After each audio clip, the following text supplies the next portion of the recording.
I'll ask you one more question. We'll shut this down. Marvin asks, did you ever know a wrestler or wrestlers who loved to incite the crowd to riot?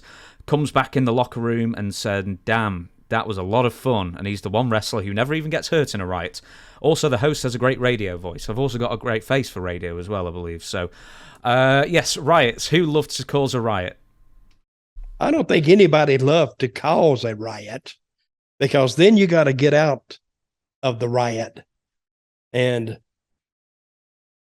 I'm going to tell the story. One time, it all goes back. One time. It's already a good one, I can tell. It was me and Bobby Eaton were in this match.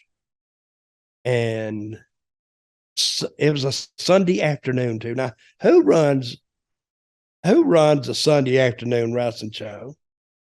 Nobody, except the company I was working for, and that was that Nick Goulas company that George Goulas, the greatest wrestler in the world, his daddy ran it. So we're in this town. I can't remember the name of it, but it was some hodunk town in Tennessee.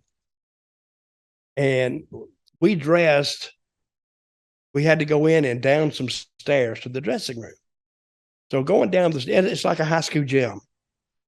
So when we went downstairs, now we were below ground level, and the windows opened right where the ground level was. You could see the grass outside the window.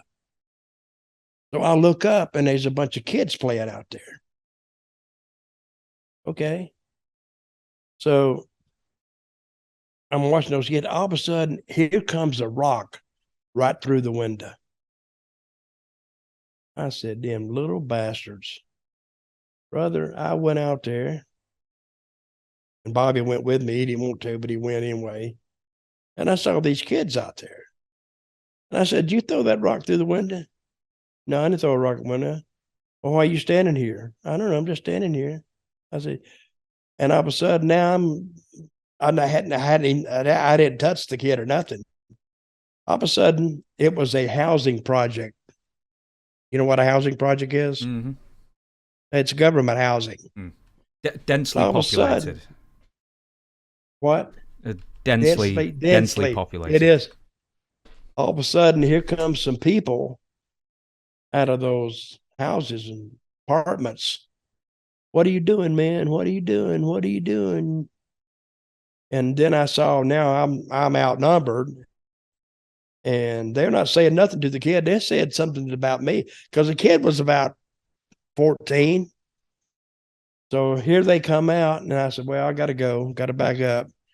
I did my de-escalation technique, is running away.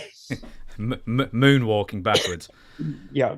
So I went in there, and all of a sudden, and it was a high school gym, and the matches were going on. And all of a sudden, we go back to the dressing room, and all of a sudden, there's some people, some cops at the top of the door holding people back. They were trying to get into the dressing room. And I said, what the hell? So then I didn't walk up there. The cop said, no, you stay over there, and and we'll keep them up here. I have never had people try, and I was a baby face. I was a good guy. So, all the people sitting in there ready to watch a match with their hero, Dirty Dutch, all of a sudden people wanting to kill him. And I saw one guy kind of unholster his gun. I went, wait a minute. I told him, brother, don't even think about that. It's not going to be, please put it up. And he was nervous as hell. Hell, he made me nervous. But anyway, they got him away from the door. I went and had the match, but I had the match like this. I'm watching everywhere. So, and then we left, and the guy said, Dutch, where's your car? He said, I'll go get it for you. And I told him what it was. I gave him the keys.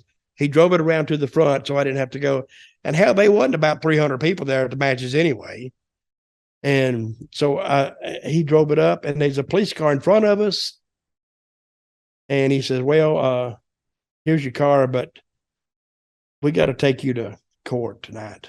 Why? He said, they've taken out warrants on you and Bobby. What? I said, I didn't do nothing. I said, they broke, we'll go settle it out.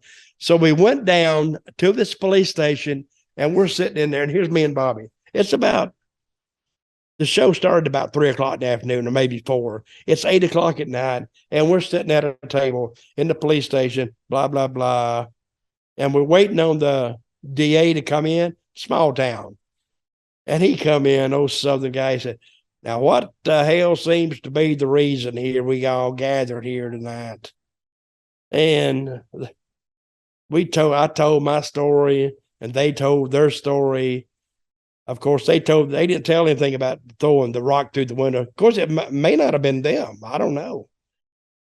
But I did go out there and blame them. I was probably more at fault than they were. But anyway, I remember that the DA said, well, due to conflict in evidence, I don't have any way to hold one party more liable than the other. So we're just going to dismiss this case, and y'all stay away from this type of behavior, okay?